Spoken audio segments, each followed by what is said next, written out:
Hello and welcome to Jenna Ward, Deborah Price, Rochelle Haynes and anyone else who's watching this video presentation. I'm Harry Crawley, P number 10531552. The brief of this presentation is to critically present your views on whether it is possible or desirable to improve organisational performance using HRM strategies, and where the question asks to use a HRM strategy, the HRM strategy I'm using is learning and development. In discussing my views on whether it is both possible and desirable for learning and development to improve organisational performance, I will consider the definitions of learning and development, including the terms which relate to this strategy.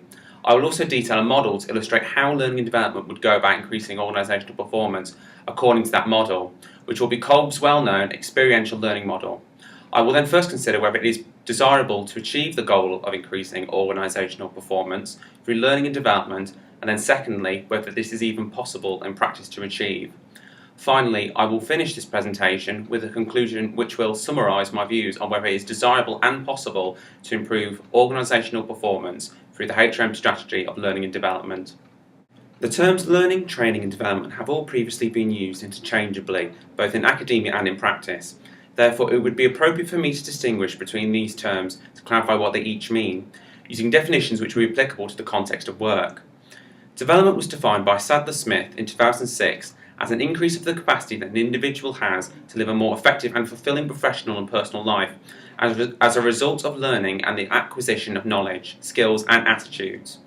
Where this definition is useful is that it specifically includes learning within its definition, as learning is considered to be integral to development, both in the work context and outside of it. Furthermore, Sadler-Smith defined learning as being a change in the knowledge possessed by an individual, their type and level of skill, or their assumptions, attitudes or values, which may lead to them having increased potential to grow, develop and perform in more satisfying and effective ways. This definition strongly implies a desire for learning to lead to improvement in organisational performance through learning skills that allow tasks to be performed in more effective methods. This definition also suggests the potential for an individual to develop once they have engaged in learning, but also its potential ability to positively impact upon methods and processes by improving them. Where training is considered as an event in which learning occurs, the aims of learning and training can be considered to be similar, but ultimately the terms do not mean exactly the same thing, and therefore I perceive learning to be the predominantly used term as it refers to changes in their skills occurring beyond just training events. One of the models available that I believe best presents how learning occurs whilst being relevant to the work context is the Kolb learning cycle, designed by Kolb in 1984. Kolb's learning cycle makes the assertion that learning is part of a constant cycle and is therefore developing constantly, where people learn from their experience in life by going through 4 steps: concrete experience, reflective observation, abstract conceptualization, and active experimentation. The application of this model to the workplace is that our skills are evolving constantly throughout our working life, where work processes are constantly refined as individuals realise that they can improve the processes they engage in. However, as this learning, when guided only by ourselves, might not necessarily lead to learning which is applicable to the work a person is doing, or even the work context at all, the learning and development strategy is useful in guiding us towards the learning context. Through training, but also directed learning that occurs outside of training events, employees can be given the opportunity to engage in each of these steps, albeit in a way which would direct any learning towards the work context. Therefore, in theory, if processes and methods of work can be refined through learning to produce work that provides improved efficiencies, then it is possible for learning and development to improve organisational performance. In order for theories like Kolb's experiential learning cycle to increase organisational performance, they need to be put into practice, which is achieved by utilising them during training. Once models like this have been used in training and learning scenarios, the effectiveness of the learning can be measured in terms of whether it provides any measurable increase to organisational performance. In my opinion, this would determine whether it is possible in reality to increase organisational performance through a learning and development strategy.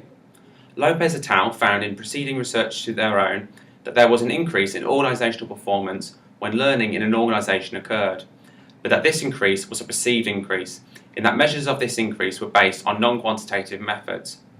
As organisations would either need to self-report an increase in organisational performance, or a researcher would need to perceive their organisational performance had improved, it could be suggested that this is in fact a bias towards a common assumption of learning and development's ability to increase performance.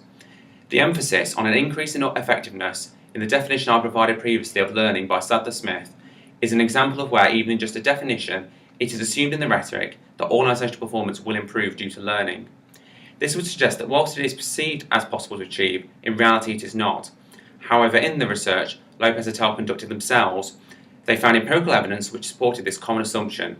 This transfer from rhetoric to practice has also been shown by Nguyen et al. In a meta-analysis in 2010 as being true, finding that training not only increased organisational performance, but did so in a varying number of ways that were both financial and non-financial. Return on investment was used across all 66 studies as a measure of organisational performance improvement in financial terms, and in using this measure, it was found that training and learning had a generally positive effect on organisational performance. Similar financial benefits of training and learning were also found in terms of them leading to increased sales. Training and learning also lead to improvements in organisational performance that were not directly financial, but which would have a general impact on effectiveness, such as reducing staff turnover and reducing absenteeism.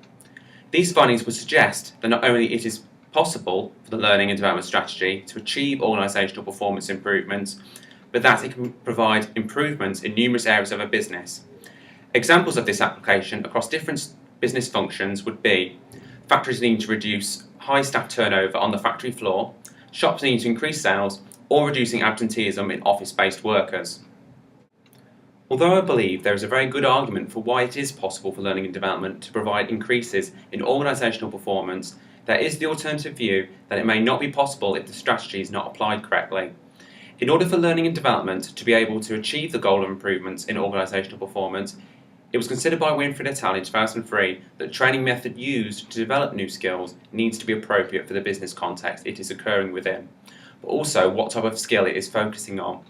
This would suggest that it is possible to achieve increased effectiveness upon learning new skills, albeit so long as the right learning method is used.